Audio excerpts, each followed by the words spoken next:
morning and happy Monday. Welcome back to the Sideline Grind, episode 8. We had ex-Michigan football player, Kevin Koger, currently with the Green Bay Packers in the NFL as an offensive quality control analyst. He's been around the block, as the majority of our coaches have. He's been in the Big Ten. He's coached in the SEC. He's coached at Eastern Kentucky. And he's made his way up to the Green Bay Packers in the NFL now. So we're wishing him all the success, and it was a fantastic hour and, 15 minutes or so we had him on. Webbs, first thoughts? Yeah, Kevin was an awesome interview. Really enjoyed what he brought, his message, his philosophy, things that stuck with me or that resonate. Big on quotes, which as a coach, I'm big on quotes and I love it. One of which, I think should be good for everybody. If you're juiceless, you're useless. And it's so simple and kind of makes you giggle at first. But if you really break it down, which Kevin does, so really as listeners, wait to the end there, listen to that, how he breaks it down and what that means. There's more to it than just like the gimmick of it, which I thought was really nice. And I'm glad he hit on. One other thing that resonated with me with Kevin in this interview was being intentional and how important that really is. It's a simple word, but encompasses so much. If you're intentional about, say, your goals, your actions, your day-to-day life, don't just let it float by. Don't just let things come to you. Be intentional about it and make your life what you want it to be. Make your day what you want it to be. So I thought this was a very motivational interview, and wishing Kevin nothing but the best. Steve, what'd you think? Yeah, no, and you highlighted on the be intentional, and we've talked about it in our interview, but Kevin's our only guest that's coached at all three levels, so the high school, college, and the NFL, and he attacked each of those levels with that same mindset. It's to be intentional. If you want to be a coach. You don't need to sit around waiting for somebody to give you an opportunity, maybe out of the gate at the college level. If you want to coach, do it. And that's what he did. He took a risk. He sent a message and ended up, at a high school, right outside Ann Arbor, and then segued there, or I guess, parlayed that into, a job at Michigan. And look at him now in the NFL, loving life and doing great things. So with that being said, guys, I hope you enjoy Kevin Koger. And that's Koger, not Kroger. Cheers. Okay, we'd like to welcome on our next guest. He currently works for the Green Bay Packers as an offensive quality control analyst. Kevin Koger. Kogs, how are you doing today? All good, man. I appreciate you having me on, man. It's going to be a good time. It's going to be a great time. Morale's high right now. The boys are feeling themselves. It's only Tuesday, but it feels like Friday for me. Yeah, I mean it's Taco Tuesday, right? So you can't be upset with that. So I'm all in on Taco Tuesday. That's a big thing with the coaches. I feel like all the coaches are doing Taco Tuesday all over Twitter these days. Yeah, I'm not a huge sharer on social media, but I do like to indulge in a good Taco Tuesday. It's hard to not like tacos, right? What's your taco of choice? I'm definitely a soft shell guy. You definitely get some chorizo on there, or like a fried fish. If you give me a fish taco, I will not be upset with a good fish taco. But chorizo is hard to beat. It's definitely hard to beat. But I would say fish would be a close number 2.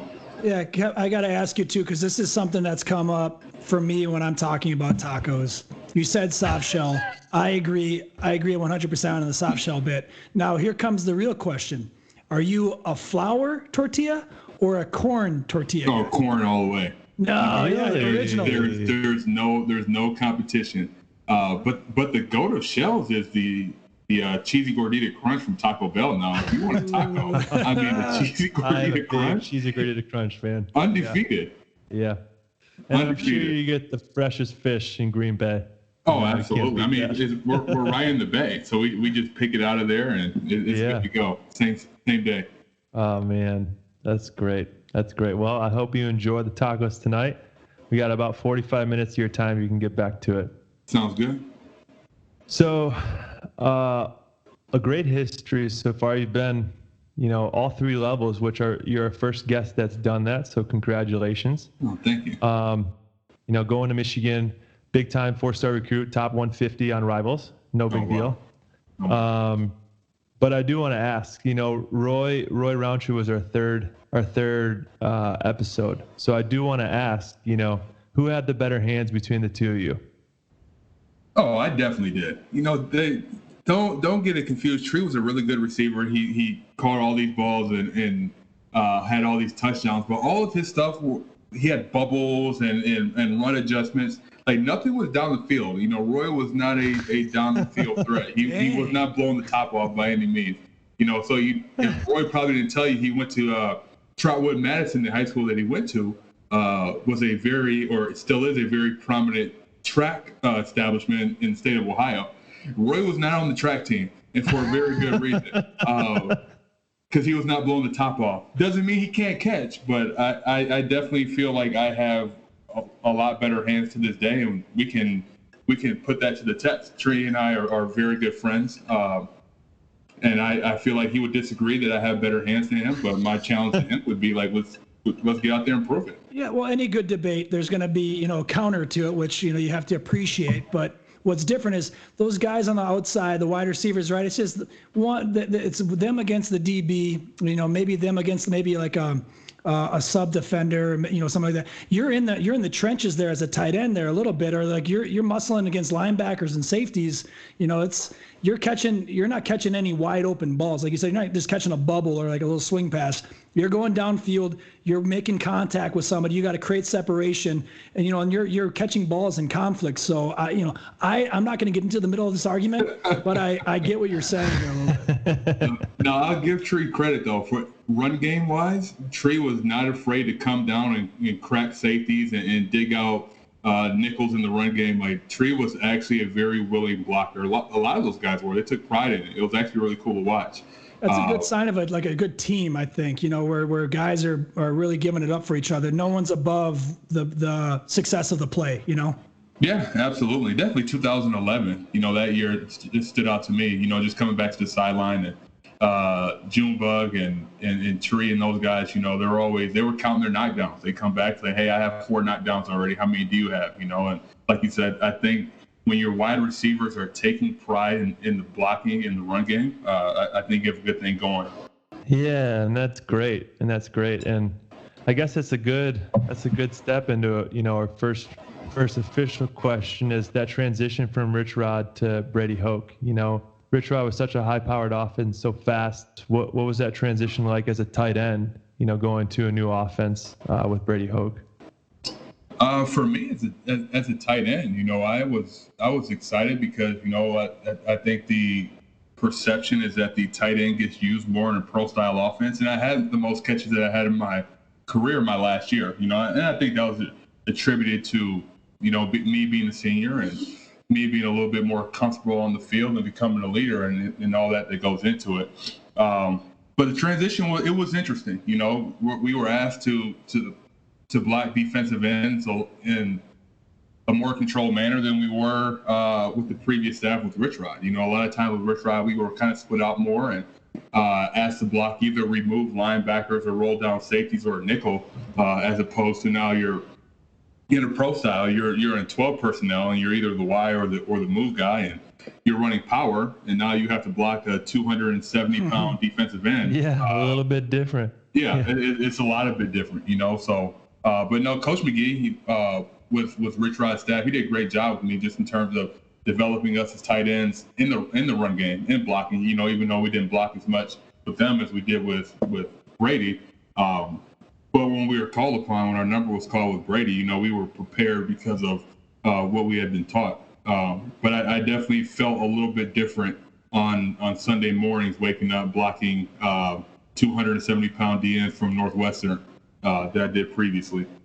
Yeah, and that's something I kind of want to dive into just a little bit is the transition when kind of doing some pre-talk with Big Stevie about this interview, and it kind of resonated with me with that transition, kind of changing offensive styles. I know at Minnesota, we changed coordinators, and not just changing coordinators like a plug and play. It was like changing philosophies and styles. And the guys you recruit for, say, a spread system, which is something that we did our first 2 years, to then say or quote unquote pro style, where you're getting into 21, you're getting into 12 personnel, which for our listeners who don't know, you're bringing in these bigger dudes. You're not out there, spread formation. You're more tighter, compact. You're running power. And so for you were that more of that H-back, or that more of that off the line tight end. Is that kind of what the role you moved into? Actually, my senior year, when we were 11 personnel, so when we were in the small groupings, I was that one tight end. Nice. But then when we went to 12 personnel, I moved to the move guy, and then we'd bring in another tight end, and he would be that grounded wide tight end. So I had to be able to do it both, which I coach tight ends now, and I'm a big believer. Like, hey, you guys should at least know both. We're not going to ask you to do both per se, but knowing both is important.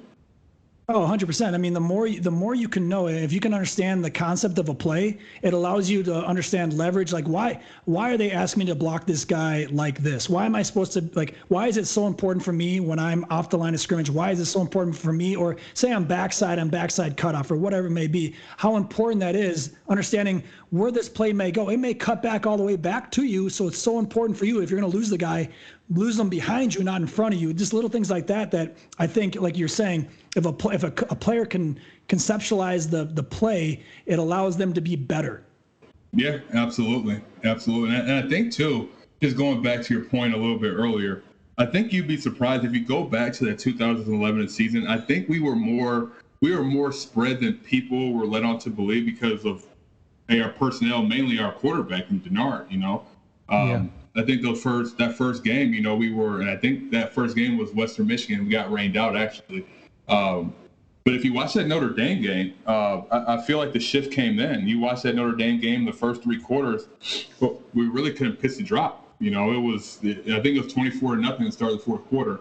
And I think finally we opened it up a little bit, because that's what Denard does best. And we found a lot of success. So I think Al Borges being the offensive coordinator, and Brady Hoke obviously being the head coach, I think they did a great job of relinquishing what they were most comfortable with. Like, hey, what works best for us? Like, what players do we have? How can we best mesh what we have with what we believe in? And I thought they did a great job of that. Well, I'd like to believe, and I'd like to kind of hear you kind of speak on it a little bit, is exactly that is coaches sometimes have egos. More often than not, they have big egos. And it's like, this is what I do, so this is what we're going to do. And then they take, players that may be circles, and they try to fit them in these square pegs. And then they get upset of like, why isn't this working? Well, instead of being like, okay, who do we have? What are our strengths here? And then how can we kind of mold that? How can we create this where it's still my identity, but also plays into what maybe the players can do really well? And I think that's a sign of coaching, and I we'll probably hit on it here later, but you have to be able to adjust quickly in the NFL. And I know we'll get to this later in the conversation, but I would just love to believe and kind of have you speak on it. Learning how, coaches, how you need to adapt quickly. What did you learn in that Notre Dame game where you really saw that switch where they're like, finally, hey, this is what we got to do. Put the egos aside. This is what we got to do to be functional. Yeah, it's funny because I think I can better reflect on it now, being removed from it, and then being a coach versus being a player. Because as a player, as you guys know, you're kind of going through it, and you're kind of just doing the next thing, and you're buying into the culture, so you're not questioning, hey, why are we doing this? Why are we doing that? Like, hey, this is the play that's called. This is what we're going to do. I think that's why we had success that year. But just reflecting back on it. Football is such an imperfect game, and I think one of the things that makes anybody successful, being a coach or a player, is being able to adjust. Because you may practice it a certain way all week, and then you come in and you come to the game, you're like, that is not what we thought they were going to do at all. Yeah. How are we going to adjust this look? And football it's such an adjustment-based game, in my opinion, with all these moving pieces and different personalities that you have to manage. But I thought both the coaches and the players manage that well being in the first year and being able to realize, like, hey, the previous staff recruited more up-tempo, no-huddle type players. So, hey, let's do that, but put our own spin on it. A lot of times we were running the same concepts. A lot of times it was just from the shotgun, and right. As you know, being a quarterback, a lot of quarterbacks are more comfortable being in the gun because now you can see more of the field. Right. And you can like kind of what you're saying is you can pretty up, you can put lipstick on a pig a little bit. You can take a same play, right? And just by putting a quarterback in shotgun, changes the tendency for the defense that they have to kind of mark. You know what I mean? All of a sudden, this one's out of shotgun here, so maybe they're limited to what they can do, or it's going to change what they can do. So, but really, essentially, you're running the same exact concept, the scheme, everything. Right, absolutely, and two, like, okay, maybe you're running an outside zone concept under center, whereas now when you're under center, a lot of times to hold that backside defensive end, that's on the quarterback in terms of carrying out a fake. Like, we're banking on the quarterback carrying out a fake to hold that defensive end. Now you're in the shotgun. Now it's like, okay, now there's that zone read aspect, especially now you have a guy like Denard Robinson. Right. Yeah. So is that guy going to take off? Okay, is he reading me? So now you have the flexibility. You're in gun. Okay, I can either read that defensive end, or we can block out on that end, and I can read that. I can read the backer in the box, or we can read the guy out the nickel. That nickel steps in like Michigan State did all the time. He would be a B-gap fitter. He steps up. Okay, we'll just hit a slant behind him. So now it just opens up your possibilities of what you're able to do offensively when you step back from the gun. Right. Instead of seeing limitations, you see possibilities. Moving to a gun opens up possibilities, but that's not to say from being under center limits you either. But it's just different ways to hold, like you said, to control the backside. But then if you have a quarterback who is a running weapon or a run pass weapon, I mean, it's an amazing way to hold backside defenders and get those extra yards. Well, just remember this: the only thing that limits you is your imagination. That's the only limiting factor is your imagination. That's the quote of the podcast. I tell you what, because that's truly it. Because so many people, they kind of come up with whatever system, whatever coaches, and they're just stuck into that instead of being like, you know what? Who's to say we can't do that? Who's to say we can't do this? And it's like, just, it's the ultimate, or it's the end is, in mind, and then whatever happens between that doesn't really matter. Don't get caught up in formation or personnel. It's like, well, why can't we do it out of this? Why can't we do it like this? And that's an amazing quote that I think will serve you well moving forward. I hope so. Great. Love the X and O's talk. Fantastic. Yeah, sorry, Steve. I get caught up in it. I'm sorry, Kev. We have to understand that probably in general we try to keep it more on a not elementary, but on a basic level, I guess. Yeah. Absolutely. No, it's good stuff. But I do got to ask, you obviously had a tough injury upon graduation, and that kind of limited any, NFL hopes. But, you made your way over to Saline. And I got to ask, who do you credit most to starting your coaching career? How did you ultimately get into it? Honestly, I would credit Joe Palka, the head coach now at Saline. He was my head coach for 2 years in high school, and he had an amazing impact on me when I was in high school. And actually, when my injury happened during that school year, during that season, I guess before that, backtracking, injury happened. I still had like a credit or two to finish in school, so I did an internship over at Saline that he helped me get actually. With the athletic department. So I'm working with the AD over there at the time. And honestly, I think one day, I was like camping or something to that effect. I was doing something, and it was during the summertime, and I had a few cocktails, and I was like, I need something to do during the season. I was like, why don't I try to help out with the football program, whatever, and I never wanted to coach. Wow. I never thought that coaching was an avenue for me, even though my dad thought completely different. But, so I shot Joe a text, and literally 5 minutes later, and I think my text to him was, hey, I would love to help out this season. If you guys if you need any help, let me know. We'd love to pop over. 5 minutes later, yeah, you can coach the inside receivers and the tight ends. I was like, wow. Well, wait a minute, So I was like, is that biting off more than I can chew? But I was like, what, forget it. I'll try it out and see how I like it. So just Joe giving me that chance to coach, and him on the first day, he was like, hey, get out there and coach those guys up, not micromanaging me at all, and kind of let me develop my own coaching style, was a big deal, So it was a lot of fun that year. I remember coming back. It was probably halfway through the season. I came back after practice or whatnot, and I was still training to hopefully have a shot in the NFL. So my days were brutal. So I came back one day after training. I sat on the couch and I was like, I'm having a lot of fun coaching this football thing. Maybe, down the line it works out for me. If I have a chance to be a GA, I would love to give it a try. So here I am, 10 years later, 10 years later. So, well, congrats on the success, man. And I think that speaks volumes because, just talking with John, he has a bunch of people that are always asking him to get into coaching, and everybody always expects just to jump right to the college level. And his biggest advice, just from indirectly listening to him, is just coach. If you want to coach. And it doesn't have to matter, it doesn't matter what level you're on. Just do it. And if it blossoms into something bigger, example A, it'll happen. So I think that speaks volumes too. If you want to do it, you just got to do it. Yeah, absolutely. And a lot of times, guys have to ask themselves, are you getting in it for the right reason? Are you getting in it because you want to make a ton of money? Because if that's what you want to do, I would advise you to go do something else, because you can make a lot more money doing something, working a lot less hours and a lot less heartache and stress on your body and on your family. But if you're getting in it to mold young men, to make them better after they were with you than before they were with you, I think you're getting it for the right reason. And whatever.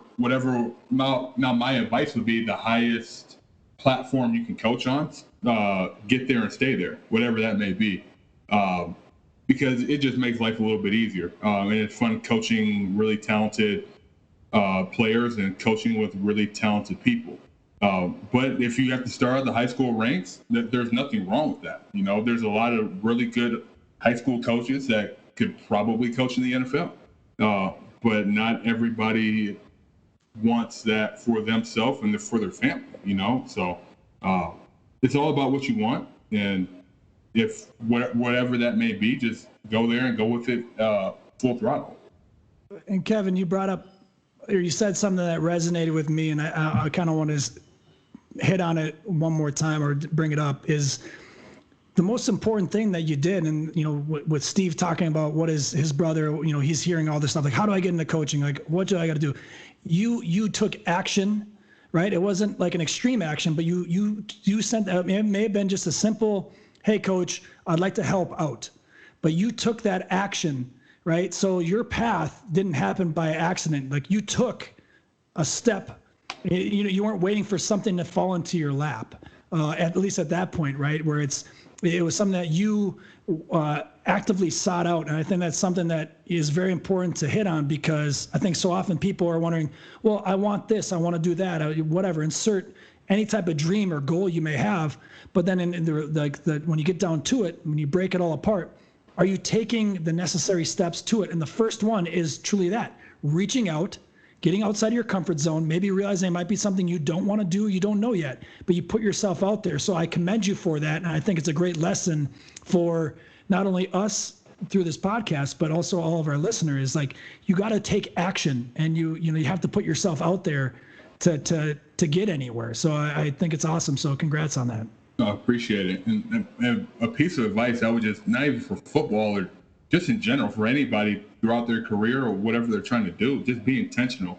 I think a lot of times too, people aren't going to seek you out and pull you along. Sometimes you have to be intentional in your development and where you want to get to, and sit down and be like, hey, this is what I want to do. Okay, how do I get there? And you have to be intentional in terms of, okay, I don't know this. I need to go seek the answer. I need to go ask this person because I know he knows the answer. I'm still doing it to this day in the NFL. There's coaches on the staff that know more than I do. If they have an answer, then I'm going to go ask them for that answer. Right. You can't be afraid to not know. Right. And I find myself, and I think this transcends all industries. anything where sometimes you're so afraid, or not afraid, probably not the best word to put it, but you don't ask because you don't want to seem like you don't know. But the only way you'll know is by asking. And so it's like you kind of get into this weird area, and some people just kind of fake it and go along with it. But going out there, maybe not at the prime time of a predominant coach's time, but maybe in the evening or early in the morning, you stop by his office and you go, hey, listen, I heard you say something out there. Do you mind spending 10 minutes and just talking it through with me? Right there, that's being intentional. And I think that's lost a little bit, but I think is a great lesson that you brought up, Kevin, is being intentional. If you have something that you want to learn more of, don't be afraid and to ask. And then don't also with that, don't get upset with a no answer. Like, just keep on seeking, keep on asking until you figure it out. Right, because it's very uncomfortable. Like you said, like, people want to feel like they know everything, but that comes with the ego that you talked about. But right, yeah. Sometimes you need to humble yourself in terms of like, hey, I don't know this, and I'm going to go ask somebody that does know the answer. Because at the end of the day, you go seek that person out, they're going to be more willing, in my opinion, to help you out more in the future. Now, maybe they may look out for you in terms of like, okay, let me make sure so-and-so is taken care of. Sure. Yeah. I mean, it shows your drive. It shows that you're excited to be there and you want to get better, which, I mean, anybody that's helping somebody else out, that's the biggest key. You want to have people beside you that know that you have that common goal. Absolutely. But yeah, so fast forward, you made it over to Michigan, which was awesome because I was still in college there. So I got to, still see you around campus and whatnot. It's a long year. Yeah. I want to ask though, like I mentioned earlier, that you're the only coach that's been at all three levels. So I would like you to dive kind of into, the difference between the three. Obviously the talent's different, but from a coaching perspective, what types of things do you see differently between the three levels? I think that the thing that stands out the most is the amount of time at each level that you're able to dedicate to the game of football. For me, it was tough being at Saline, working at the middle school all day, and then coming over, then trying to read the script really quick before we go out to practice. And sometimes, the middle school let out later than the high school. So, sometimes I get out there and they're already stretching. So, I'm already behind the eight ball in that aspect. And then afterwards, you may meet as a staff, you may not meet as a staff. But a lot of times I was going up to Plymouth to train, so it was basically that practice time that I got and game time on Friday nights. That was really the only football time for the most part that I experienced. Then I go over to Michigan and Tennessee and EKU, and now there's a lot more time dedicated to football in terms of now. I'm not waking up and going to Saline Middle School. I'm waking up and going to the office. Right. But some of that time is being eaten up by recruiting. So, at the college level, recruiting is a huge Some of your time? Yeah. A lot of the time. It was funny when I became a full-time coach at EKU. I realized that I couldn't even go to the bathroom in peace because I would be worried about communicating with recruits, and I may get a phone call that I have to take. If a recruit calls, you want to do a great job in building that relationship. So, a lot of that time you didn't have that downtime because you're trying to cultivate those relationships. You should get my wife on here and talk to her about, be 9, 10 o'clock at night, and I'm getting blown up by recruits because, they'd be an hour behind because a lot of kids that I recruited were, in a different time zone. So I'm getting texts at 9 o'clock, 10 o'clock. I'm in bed, but those kids, they're still up and they're still active. Yeah. So they're hitting me up. So I'm trying to hit them back, and I'm in bed, and she's like, "We need to go to sleep." So going from high school to college, there was a lot more emphasis on football, but some of that time being taken away due to recruiting. You get to the NFL, everything's about football. There is no recruiting. There is no other job. There's nothing else. Everything lives, breathes, dies on wins and losses. So all of our time is dedicated to the game of football, the X's and O's portion. So that's a really cool aspect for me. so we're able to be more detailed in terms of our schematics and what we demand of guys, because on the flip side, on the other side, all those guys have to do for us is the game of football. That is their job. Yeah. Their job is football, so they spend an absorbent amount of time in terms of learning the playbook, taking care of their body, studying film, all those things that we were asking those guys to do at the college level, they're doing at the pro level. Sure. And a follow up to that, and I guess I'm curious as somebody that just is a viewer of the NFL, obviously, but what would you say is one thing that the average NFL viewer doesn't understand about NFL athletes? They do not understand how much time and how much effort and how much just blood and sweat that these guys put into their craft for them to get to Sunday. Like, these guys are the utmost professionals in the amount of time and money that they put in, so they're able to perform at the highest level. It's humbling, and it's a lot of fun to watch, because these guys, because in the tight end room, we have a guy, Mercedes Lewis, who's been in the league now going on year 15. Mm-hmm. And everything that as soon as he steps into that building, everything is about him playing to the highest level on Sunday. So a lot of times, in college, when guys have downtime between meetings, guys might go to the training room, or guys might hang out. Mercedes, when he's not in a special teams meeting, he's getting treatment on his body. He is getting in the cold tub. He's doing whatever he needs to do to get his body right to make sure that he can perform at the highest level on Sunday. When we get out to practice, there's no joking around. There's he's watching every play as if he were a rookie if he's not in. If he is in, he's taking the proper footwork that he needs to. It's everything that these guys do is so they can perform at the highest level on Sunday, and I take pride as a coach making sure that they get everything that they need from me so they can perform at the highest level. That's why I'm there. Yeah. I'm there so they can perform at a high level. So that's one thing that people don't realize is how much time and effort, and just the amount of time that they spend at the building each day that we don't require them to be there.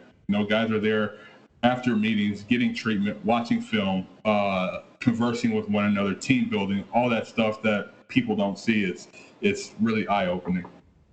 Yeah, and I really think social media has a lot to do with that. You see all these big stars on social media, and it's just like a quick highlight or something. And I guess as a viewer, you don't kind of comprehend that, okay, here's, Devontae Adams running routes, and it just looks sweet, and he's making cool catches, but he's doing that for 3 hours or 2 hours, or working out and then going to run, routes and whatever it might be. It's just like you kind of look past it, I guess, as a viewer. Yeah, and it's funny too, because I tell people all the time, like, when you're in that building, there's no secret as to why the guys that are very successful, as to why they're very successful, because they do everything right. They do everything that I tell people. When you're in college and you're preaching to the college kids, hey, you need to do X, Y, and Z. You get to the pros, these guys are doing A through Z on their own without you having to tell them, so it's a lot of fun to watch, but these guys are self-starters, self-motivators, and they do what they need to do. That's great. Yeah, and we'll get to the the NFL situation a little bit later, but I do want to take a step back because you did mention guys entering the building and they have a specific mindset. I want to touch on your experience obviously at Michigan and then at Tennessee. So it's always the age-old question of the Big Ten versus the SEC and the variance of talent or mindset towards the game. Did you experience that either from a coaching perspective or the players that you were coaching? No, I thought it was very interesting. I told people once I got down to Tennessee, they were like, hey, what's the difference between Michigan and Tennessee? I'm like, honestly, there's not a ton of difference. I would say that outside of the building, I think people down south 365 care more about football than people up north, if that's believable, because I feel like people up north are football fanatics. But once it hits January, people are like, yeah, let's talk about basketball. Like, there's other sports going on. You go down to Alabama, you go down to Tennessee, it's no matter if it's January, July, September, they're talking about is SEC football. But in terms of in the building with the players, Tennessee and Michigan were very similar in terms of the monetary amount that the university was generating and providing to the program seemed unlimited. You're getting high caliber players with high caliber character, so that was always fun to mesh those two things together. But Tennessee, though, their facilities were second to none. I walked in and I was blown away. And Schembechler Hall is like a second home to me. But you walk in to the Anderson Training Center down in Knoxville, Tennessee, and you'll be blown away. So them building that new facility down there was unbelievable. But the talent was very similar. Even though I was on a very talented team in Tennessee with Jalen Hurd and Josh Dobbs and Alvin Kamara and Cam Sutton. Mm-hmm. And there was so many players down there. In Michigan, we had a bunch of 5-star guys there too. And, in my opinion, we got them early and we just had to give them time to develop, So I go down to Tennessee and they're already made. You got Alvin Kamara, who's coming from JUCO, who had a year at Alabama, and JUCO who's primed and ready. You had a Hurd who had a great year the year prior, and Josh Dobbs was the leader of the team. So that team was very ready made and primed for a good year.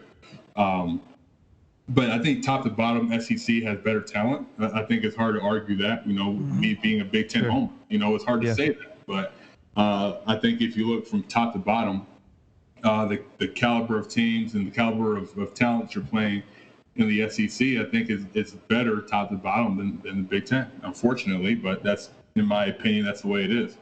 Well,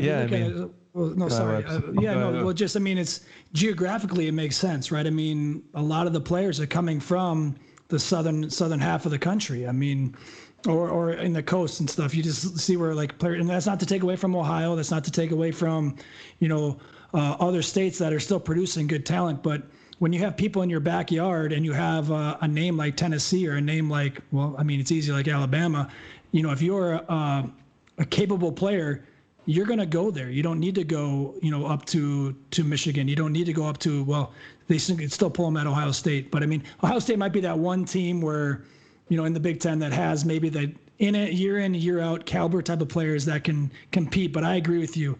The SEC does just, over the whole landscape of the conference, probably player out has just that one step on them athletic wise and football wise. And you also have to look at it too. I agree with that, but you also have to look at it too. If I'm a kid from the state of Georgia, state of Alabama, state of Florida, think about how many schools you have to fly over or to drive past to get to a Michigan or an Ohio State or an Illinois or a Penn State. There are so many schools along the way that you have to pass. And what's really important to kids, what's really important in the real estate business, is location. No doubt. Yeah. Location, Kevin. Absolutely. So same thing for these kids. Kids, their big thing, hey, I want my family to be able to watch me play football in college. That's very important to me. So I'm in Georgia. I can go an hour and a half up the road to Athens, Georgia, to one of the premier schools in the country, but I'm going to pass. Not only am I going to pass them, University of Alabama and Auburn are the next state over. Right. I have to go past Tennessee. Florida State's not too far from me. University of Florida's not too far from me. South Carolina's closer than I have to go all the way up to Michigan. So that plays a huge factor in terms of being able to pull those kids out of those states to come up and play in the Colt. Which stinks. Yeah, which is not the most fun when you get to November and December. Right. So it's so important to have those great recruiters on your staff to be able to develop those relationships and combat that, because you're starting off behind the race already, because you are so far. And not a lot of times, but there's times where kids haven't been on planes before. They haven't been that far from home. So how are you going to convince a kid you need to leave the state that you may have never left before to come 15 hours up north and cold away from your family? So, Kevin, I want to ask you, what were your responsibilities like at Michigan? And then How are they the same? How are they different when you went to Tennessee? So from Michigan to Tennessee, my responsibilities really weren't that different. Just being at those two places and the roles that I had at each place, what I had to do didn't vary too much from one place to the other. But from those places compared to high school, very, very differently. In terms of now, like you said, we had more time for football. So now you have more time for football. There's more that you can do. You can be a lot more detailed in terms of what you present to the guys and what you prepare for the guys. A lot of times, in high school, you may not have the film watching capabilities that you have in college. Right. So now you have those capabilities in college. Okay, I can watch a lot more film. I have access to all the film. Well, somebody has to put that data in, and that's where I came in. So you got to put it in, right hash, left hash, middle. Let's go. Exactly. Somebody has to put that stuff in. That's what players may not realize. That's what I didn't realize. As a player, you come in and all that stuff it may be pulled up for you, or as you pull it up, voila, it's magic. There it is. Exactly. Oh wow, they just somebody has to put that in.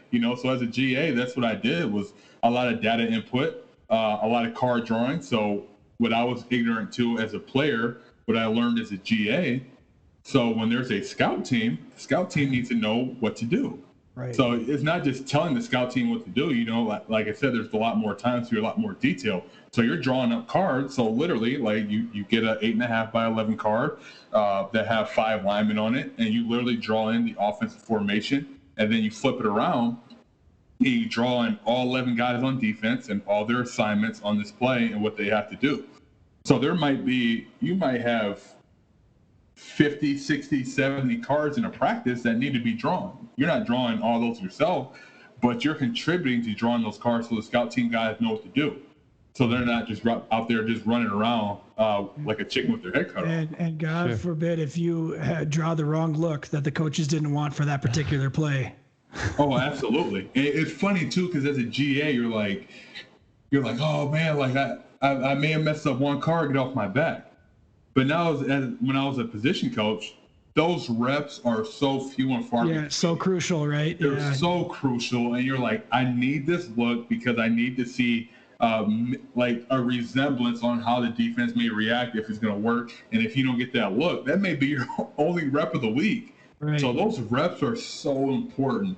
And that's one thing I was ignorant to as a GA, just how important and how crucial those reps are. Hey, lay out me. It's one play, bud. Don't worry about it. Yeah, now I'm like, because I'm back to running the scout team. Now I have that perspective. I'm like, no, this needs to be right. Yeah. Every look needs to be perfect, and if it's not perfect, that's a knock against me. But so from drawing the cards, from the data input to drawing the cards to actually running the scout team and making sure they understand what is expected of them day in and day out, what's expected of them play in and play out, were the main functions. And then on game day, I was actually fortunate at Michigan on game day to be on the field. And actually I dealt a lot with like series by series adjustments, because our tight end coach was also the special teams coordinator. But the staff trusted me enough with the tight end to make the adjustments in terms of like, okay, on play 3, okay, no, that should have been a triple. You guys homered that. That should have been a triple. You guys need to work. So being able to, like we talked about earlier, football being an ever-changing game, being able to make those changes as a GA at Michigan was crucial to my development. But yeah, basically all the stuff that the position coaches shouldn't have to do, and people from the outside don't see, or the players don't realize that, this stuff just magically appears. That's what the GAs do. All the grunt work stuff that, in my opinion, that every coach should have to go through, because that's where you cut your teeth as a coach, in my opinion. That's where you learn how to problem solve. That's where you learn how to, that's where you learn your identity, in my opinion. There are some dark days and some really long nights. Some really long nights. I don't regret any of them. Kevin, were you up in the booth then in Tennessee? Yeah. So I was up in the booth in Tennessee. I was something to learn from that too. It's a different experience. I mean, it's a different perspective, and your responsibilities are different. You're now on the headsets. Yeah. So you completely take the emotion out of the game, and it was good for me because I'm a fairly emotional guy. What, Kevin? You get out of here. I'm a fairly emotional guy, so you take the emotion out, and now you're using your brain more. Not that you're not on the field, but now you're the big thing in the box. You have to relay the correct message down to the people in the field.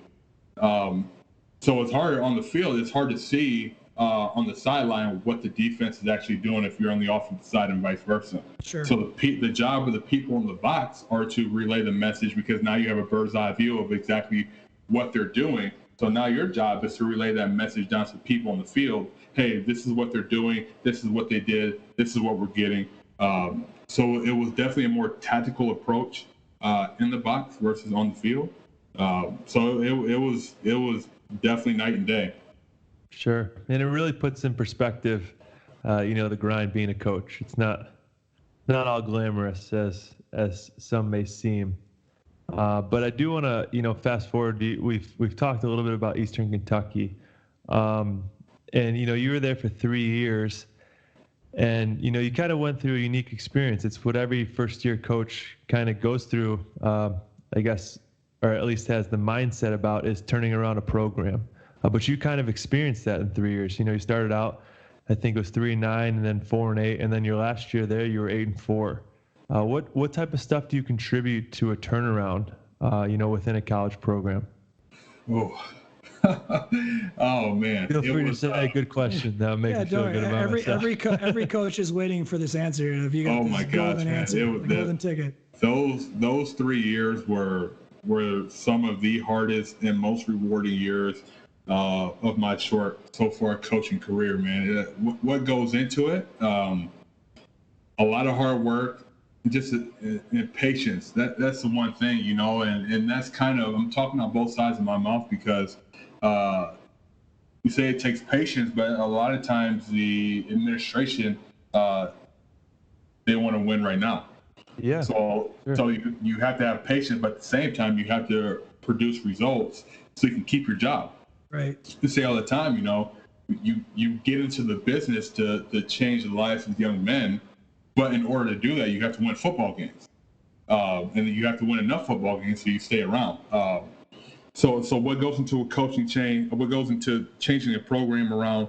I think the biggest thing is you have to be firm to start out, and it's a lot easier to loosen up, because they're used to doing things a certain way. They're used to doing things the way their old coaches taught them. Not that was bad, but hey, we're going to do things a different way, and you cannot compromise on the standard as a new coaching staff. And you don't have to be, pardon my language, you don't have to be an asshole about it. But at the same time, you cannot compromise on the standard of being a new coaching staff, because guys are going to test you. Guys are going to figure out what they can get away with. So the law has to be laid down in a way that they can understand, and in a way that works for the program. And I thought we did that. We came in, and a lot of guys didn't understand what we were trying to do and the way we were doing things. And there's 1,000 ways to skin a cat. And this is the way that we believed in terms of turning a program around. And it was tough, because the first year we were so terrible. We were awful. We were god awful. And the second year we weren't much better. So guys that have been there, just continuing to show those guys, hey, even though we've only won 7 games in 2 years, this is the progress that we've made. And a follow-up to that is, how do you build that confidence? So say we're at like game 8 or 9 or 10 in the season, so you're a little bit further along, and you're not having the best season. How do you work to instill confidence in your players that next week's a new week and we're going to go out and attack it? Yeah, you in my opinion, you can't concentrate once the wins and losses kind of get out of hand. It kind of goes out the window. You can't concentrate, in my opinion, on we're whatever we are. We're 2-7. We're trying to get 3-7 this week. Guys aren't trying to hear that. I think you need to focus on, we're trying to get better. My thing was pick one thing to get better at today and get better at that. I think at that point, when not necessarily the wheels fall off, but it's pretty evident that no postseason action is coming your way. Okay, what can we concentrate on to improve to get these guys better for the rest of the season and for the years coming afterwards? So I think just breaking it down and concentrating on like, hey, let's get better at this week. This is what we're going to concentrate on, and show them how far they've come thus far is also important, because a lot of times you've been beaten down and you lost so many games. Guys' confidence starts to waver. Like, hey, let's not forget how good of football players you guys are. Let's not forget the good plays that you guys have made this year. Let's not forget how far you guys have come in terms of when we first got here to the point that we're at now. No, it doesn't show in the wins and losses column, but it does show it day in and day out if we do show you the actual tangible evidence of you guys getting better. Yeah, it's the idea, and I'd love to have you kind of hit on it or branch off on it. It's this results oriented, or are you results oriented or are you process oriented? And it's not, you kind of already hit it there. You may not be saying it that particular way, but in fact that's what you're saying. It's like, just pick one little thing, 1% better every day. Don't focus on the results. Those will take care of themselves. They may not be what you want them to be, or not there where they are yet, but just realize that what you do day in and day out, being consistent with that, will show dividends. And then of course year 3, you got to experience those changes, and that's got to be very rewarding. I'd like to kind of speak on, you felt, I guess, confident with leaving that program, knowing that you left it in a better spot? Yeah, absolutely. And before I answer that, just one thing, it's tough for me. It might be tough for you guys. I think in society today, it's tough for us as people. We want everything right now. We're so results oriented, and we want everything. And we see, especially social media doesn't help because we see all the nice things that everybody else has, and we see all the success that everybody else has, and we want that success right now. Not realizing that sometimes, a lot of times, most of the time, it's going to take hard work. It's going to take a lot of work away from a limelight. It's going to take very dedicated and intentional work for you to get to where you want to be. And a lot of times on social media, all that stuff is not true, but that's another conversation for another day. But it's easy to get derailed. It's easy to get distracted. Just looking at all the outside factors of everybody else's perceived success. But staying the course, is the tougher thing to do. And I think that yields better dividends, in my opinion. But going back to the question, man, it's that last year, that third year, it was if you look into it, we were on the ropes again. We were sitting there. We were 3-4. We were 3-4. We were 3-3, and we played Murray State at home and got our asses handed to us by an in-state rival at home. I can't remember if it was homecoming or not. After the game, the next day, our head coach fires our OC. So we're sitting at 3-4. Interim, our tight end coach became our offensive coordinator. With 4 games to go in year 3, so we're kind of sitting around like, oh shit, like it's getting tight around here. But it was, we circled the wagons. We addressed the team, and everybody handled their own position. Like, hey, there's 2 ways to go from here. We rattled off 4 straight wins after that. And I tell people those were probably the hardest 4 weeks of my coaching career, just because that I was a special teams coordinator, but now the OC was gone. So now we had an interim OC who was a tight ends coach, but he was more of a run game guy, and he was really good at the run game. But now that left kind of a void in the pass game. And I was the receivers coach, so now my voice was more prominent in the pass game. So now, not only did I have my special teams duties, and then so I was a special teams coordinator, and but I oversaw everything. I was in charge of coordinating 2 of the 4 phases. the tight end coach had one of the phases, so now I took over his responsibility because he had play calling responsibility.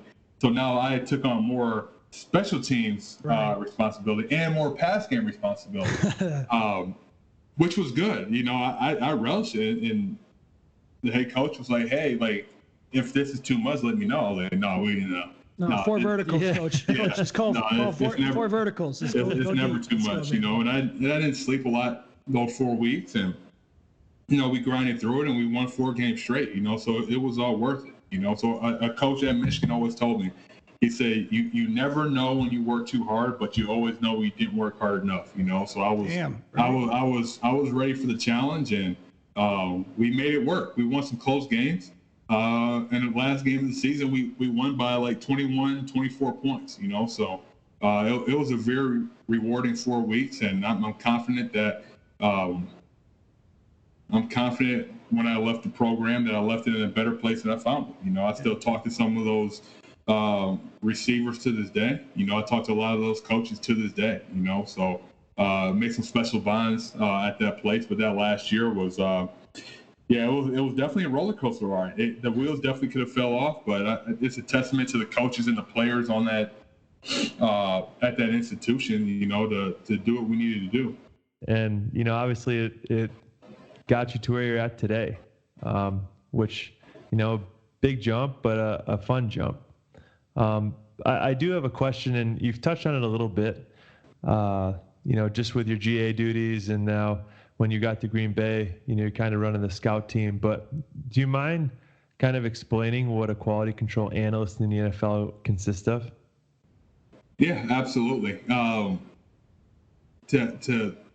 kind of already answered in terms of what I did at Michigan and Tennessee. You know, we do a lot of the same things, you know. Same stuff? Now, last year, so we have more time for football, so you can be more detailed. So, you know, I drew up the run game last year. That was my big responsibility. So every run that we had in that week, I drew on a computer program that took an absorbent amount of time. What computer program? On Visio. Visio? Okay. Yeah, cool. yeah. He's asked that question like 3 times. I'm a big Visio guy. Are you a PowerPoint guy or are you a Visio guy? Yeah, so I'll Playmaker put, Pro, there's a couple out there. Playmaker, that's old school. Yeah. That's old school. But I'll put my Visio skills up against yours any day of the week. Oh, no, dang.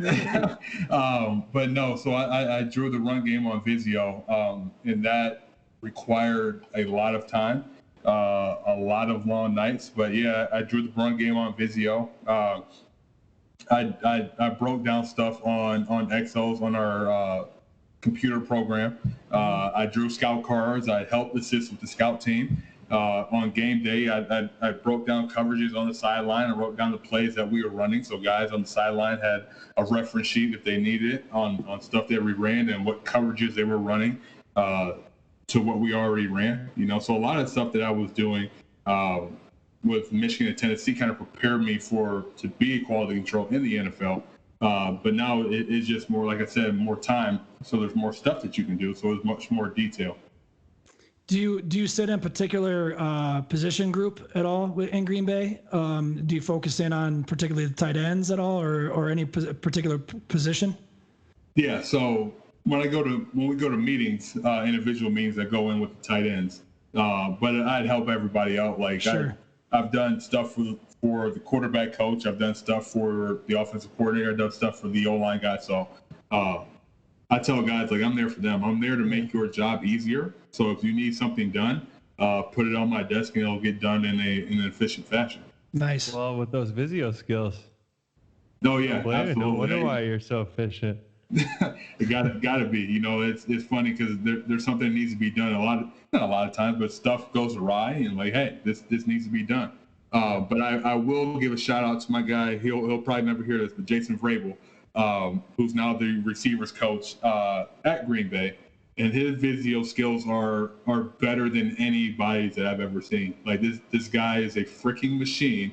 Wow. On Visio, yeah. Well, is it called? What is it on Visio? Is it like your toolkit where you can have all like your pre-populated stencils? Yeah, thank you. That's what it was. Your stencils. Have a solid stencil portfolio, and you're just pick and playing. You're just grabbing and putting them in. Stencils are a huge part of being efficient on Visio, but this guy is like like built a database. So this guy has 3 screens and he pulls some stuff and he's a wizard. So so last year he was an offensive assistant. Then we had an opening at the wide receiver position, and he got promoted. So there was no secret as to why he got promoted. Guy was just a grinder, and he was super intelligent. So happy for the guy. Well, what I'm hearing from the outside world is promotions are fully associated with your Visio skills. I hope that's true. I feel like my video skills have vastly improved in the last year. So hopefully, if it's tied to that, then I have a fighting chance. Kevin, do you do much at all? You had your special teams coordinator at Eastern Kentucky.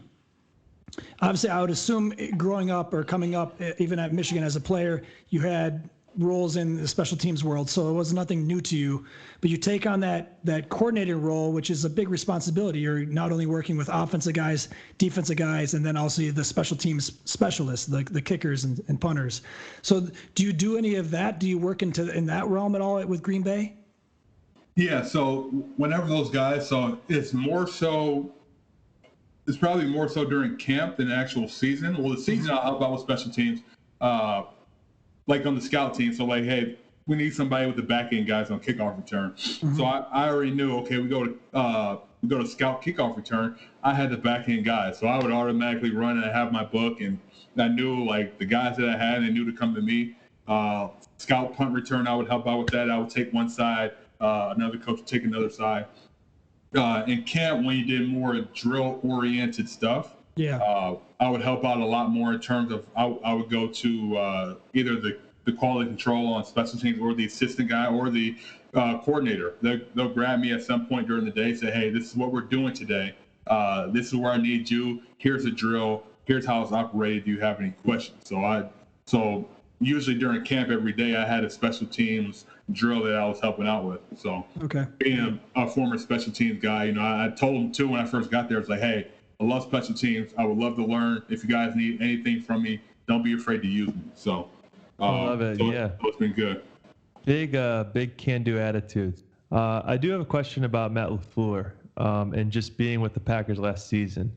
So many we've touched on a little bit today, like the normal viewers, would label the Packers as really lucky last year. 13-3, but had so many close victories, where it was like, oh man, the Packers just team of destiny this year, so lucky. What are we missing? What is the normal viewer missing that, this is what the Packers did and that's why they were able to pull out those types of wins? What people don't see is how much time and effort that we put into those situational aspects in the game of football. Because people just watch a game and they're like, oh yeah, first down, second down, third down, punt, first down, second down, third down, touchdown, extra point, kickoff. But we put a lot of time and a lot of emphasis on those situations, on third down, third and short, on the red zone, on coming out, on 2 minute, on end of game, on 4 minute. There's so many situations that that go into the game of football that people don't realize that we put a lot of emphasis on. And you guys were all, you've touched on it earlier, a lot of football is just a game of adjustments. Would you say that, the Packers last year were so focused on adjustments and being able to be, flexible within their strategy throughout a lot of those games?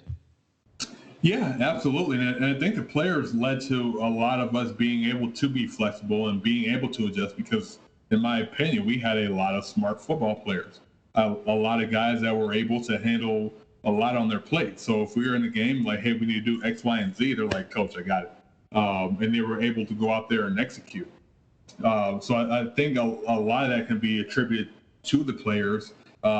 Management doing a great job of drafting really good football players, but really intelligent football players, and those guys being able to handle a brand new system and adjustments within that system within the game. So that's a testament to those guys. Sure. And I think that's another thing, just, being a normal fan that you don't always kind of comprehend is the intelligence of a player. They're so often, like, their combine is just dominated by their 40 time, how many times, they can, or how fast they can do the 3-cone drill, whatever it might be. That kind of takes the weight over just being a smart player. So it's cool to hear you say that. Yes. Smart and tough is hard to beat. Yeah, no doubt. Yeah. It's hard to teach that, isn't it? Yeah. The next question is, you did have such a good year last year, and there's a lot of momentum going into the next season. How does an NFL team kind of build on that? It's a very different question now with COVID-19 floating around there. Sure. Yeah. So for us not being able to be together this entire offseason, it's a very interesting question. Like, how do you get better as a football team when you're not together?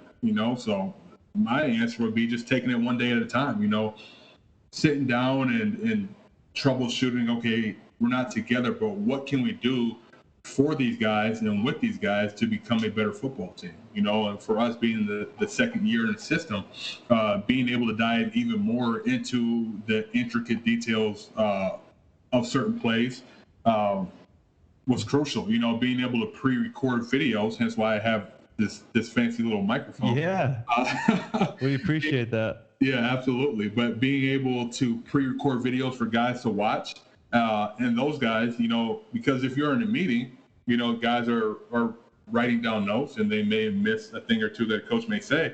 Now they're tapping their teammate like, hey, what did he say? As opposed to now you're watching a pre-recorded video. He's able to stop that video, take notes. Okay, I'm done. Keep it going. So he can kind of control his learning from that aspect and reference it whatever he wants to go back versus just reading through his notes. It may change the meeting room technology kind of world a little bit, where you're recording video or recording meetings, you're recording these installs so that guys can go back. And this COVID may, as difficult as it has been, may change the world of football. I mean, the world in general, but especially the game of football, just like what you said, where it's going to be video driven, technology driven, even more so than it has been before. So that's pretty cool that you guys are utilizing that. Absolutely. But, I think football is, I know I'm biased, but I think football is one of the unique professions in the world where it's like you can't supplement that face-to-face contact. You can't, because it's football is played in person against an opponent. It's such a collision sport. You can't supplement being in a room with a guy and teaching a guy and being able to stand up in front of somebody and being hands-on and walking them through things. And a lot of guys that we work with, I know for myself, I learned by doing. So, walkthroughs are so crucial. These body reps for these guys are so crucial and important for those guys to learn, especially a guy that may not have been with us last year. So the rookies that you think about, those guys aren't, and they would have gotten like a rookie minicamp. They would have gotten these OTA reps. Right. Those guys aren't getting those reps anymore. So what are you doing as a coaching staff to supplement them not getting those physical reps? So when we hit the ground running, they know what the hell to do. Because once the season starts, nobody's trying to hear, oh, well, COVID wiped out our offseason. Nobody's trying to hear that. Yeah. We're also not trying to hear that. So what can we do as coaches, as players, as an organization, to make sure that we fill that gap and make sure those guys are successful? It was something that I know has changed in like the last 10 years. And I know, Kevin, you've experienced this not only as a player, but then as a coach, and now moving up the ranks to the NFL. How more prevalent are walkthroughs, right? These non-physical practices, like you said, muscle memory, muscle reps, where I know in the NFL, walkthroughs are, the amount of contact is being regulated. The amount of practice of it is that you can have pads on it is regulated. College is a little bit still more the Wild West. It's still regulated, but you could have teams out there for 3 hours and practice hard during the year. In the NFL, you're limited to what you can do, so you're doing a lot of walkthroughs. Did you notice that there was more walkthroughs when you got to Green Bay? Yeah, absolutely, and I think that's a crucial part of our development. I think that kind of helped us be successful this past year was a lot of the walkthrough stuff that we did do, because it's a very long season. With four, you have OTAs, and you have 4 preseason games, and you have camp, and then you have a 16-game season, and then we hit 2 playoff games. Right. So a lot of those guys are playing 22 games in the year. We went from July to January. with 1 week off, with a few days off, so it's a very long season. So you can't drive these guys into the ground. You can't have all those padded practices because those guys wouldn't last. And those guys are professionals, and they know, like, especially guys that have done it for a long time, like I know how to put my body in position to do what I need to do on Sunday. So I don't need to do that on Wednesday, Thursday, Friday, Saturday. Like, we have one day where we ramp those guys up with pads. Then we're out of pads the next day, and then we have a walk. So those guys know what they need to do physically to put themselves in position to be successful on Sunday. So for us, we need to make sure that we're smart with those guys so they do play on Sunday. Because the last thing we want is those guys getting hurt either in the weight room or on the field because we're overworking them. Yeah, sure. Yeah, that makes sense.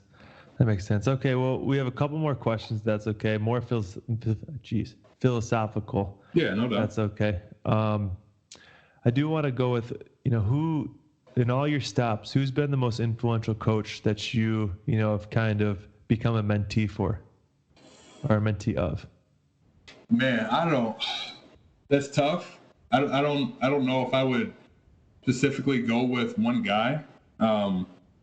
I think it's more accurate if I go. There's coaches by stop who had go ahead. influences on me. I'll exclude the Green Bay guys because those guys. I work with them right now, so it's not like that I have favorites. All those guys are unbelievable. Sure. And I get different things from each guy on staff, but just going back to EKU, Mark Elder, the head coach, had a huge influence on me because, I did work with him at Tennessee, and I had such a high level of respect for him at Tennessee, and then for him to bring me along to EKU and then to give me a chance, a guy that hasn't coached a position before, and then make me a special teams coordinator, meant a lot to me. He's a guy that knows an absorbent amount of football. He's a guy that's coached on both sides and been a special teams coordinator. So he's a guy just from EKU in Tennessee, that's meant a lot to me. That I can lean on and call him and bounce some things off of him. At Michigan, Dan Ferrigno, who was the tight ends coach and special teams coordinator that I worked under, and he also coached me my last year at Michigan when they first came in. Had a huge influence on me in terms of just giving me great advice and just letting me coach, and being able to develop my coaching style. Then Brady Hoke, being a guy amongst guys, just being down to earth and humble and easy to talk to, but stern and know that Brady's not a guy that you mess with. He commanded that respect and had an unbelievable presence about him that he was able to command a team. So it was also awesome working underneath those guys. And you go to Saline with Joe Polka, and a guy that coached me in high school. So there was a little bit of an intimidation factor there. Like, oh my gosh, I don't want to get hurt by Joe Polka. But then being able to be a coach under him for a year. Just still having that same intensity. Being a coach under him as he had when I was a player under him was very interesting, but it was good to see because he was fair to the guys. He was stern, but he was fair, and we won a bunch of football games there, So kind of those guys. I really don't have one guy per se that I would point out, but I feel like people are brought up with the village, So those are kind of the guys that have made an impact on me. You got such a coaching vocabulary or a way of providing a response. But that's coaching, right? Being able to articulate a message, right? That's how you do it. To be able to take an idea and mold it, and then use words and inflection in your voice, and not only that, but like you said, how important, Kevin, how it is when you can be face-to-face meetings, to be there, have your presence felt.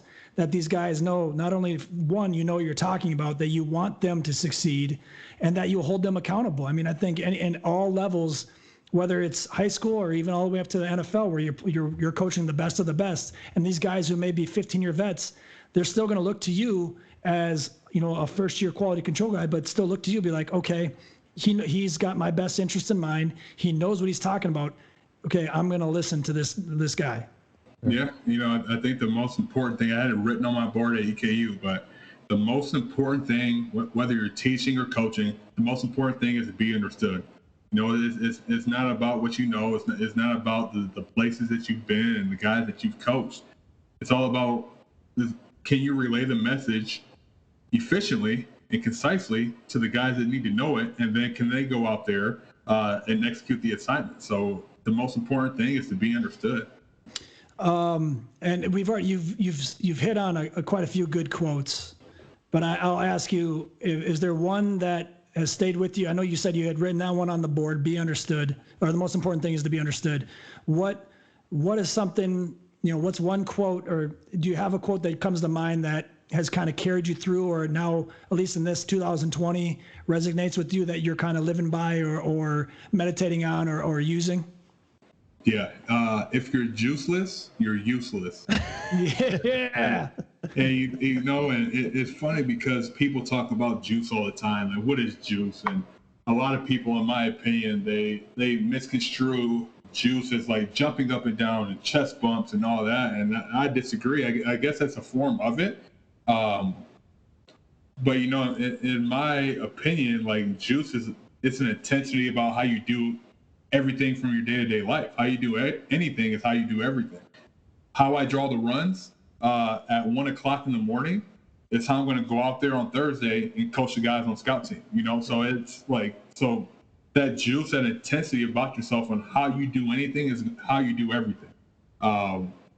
So a lot of times you're feeling sorry for yourself because you had a long night and you wake up, and guess what? Those players coming in the building don't give a damn how late you stayed up last night, because they need that material. They need your coaching to become a better football player. So you better bring that intensity day in and day out. So if you're juiceless, then you might as well not even be in the building. I love it. That's the mentality right there. Yeah, and you kind of hit on our last question, so I don't really need to don't need to ask them. I was going to ask the most important, philosophical fundamental that you teach on your players, but you kind of hit it. I don't know if you want to add anything else to that question, if you have anything. Yeah, I guess the most important fundamental is kind of what we talked about earlier, just being intentional and knowing what to do. I feel like we have a really good culture in Green Bay in terms of from the players and the coaches, but a lot of it's player led. But I feel like on our team, one of the maybe the biggest detrimental as a player on our team is not knowing what to do. If you go into a meeting, you go into a huddle and you don't know what to do, guys are kind of looking at you sideways like, we just went over that. How do you not know that? So there's definitely an accountability in that aspect, and I think that just goes back to being intentional, not only in your development but also in your learning. Sure. Okay, I don't understand this. I need to dedicate more time either to A, studying, or B, I need a coach to meet with me more, whatever that may be. I need to make sure that I understand my assignment fully so I can go out there and execute and not let my teammates down. So I guess just going back to that aspect of just being intentional in everything that you do. Awesome. That's good stuff. Well, that's about all we got. So Kevin, really appreciate your time, man. And thanks for coming on. We wish you the best of luck this year.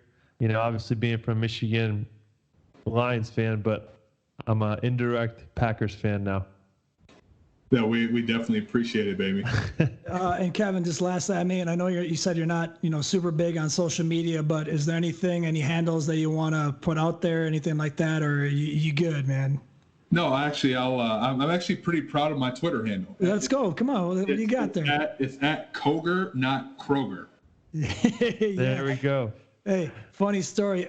When we were prepping for this interview, I instinctually said Kroger. I put an R in there. I didn't even think about it, and then I was quickly corrected. I didn't even realize I put the R in there. So that's you caught up on that early on in your.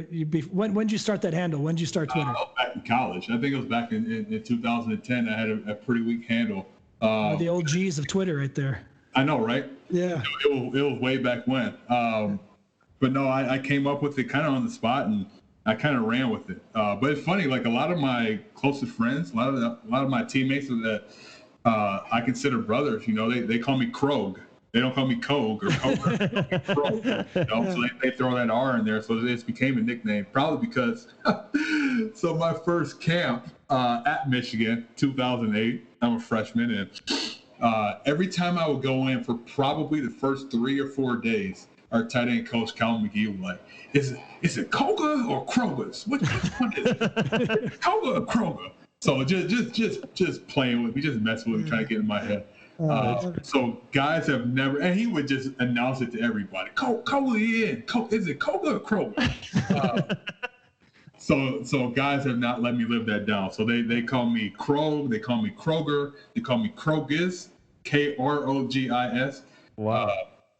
Yeah, so there's a bunch of nicknames. So a man of many names. Yeah.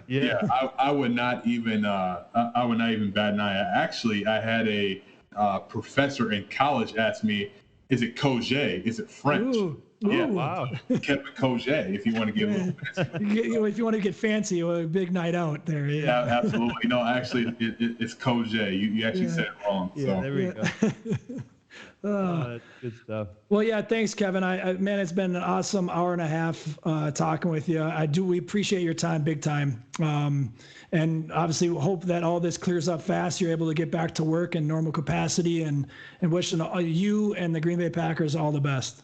I appreciate it, man. I appreciate you guys having me on, and more success to you guys. Yeah, I appreciate it. Thank you. Yeah. Okay, No doubt. Thanks. It's more than a feeling, no, it's something I believe in. You light up the night, yeah, you light up the night. You got the sun in your eyes, yeah.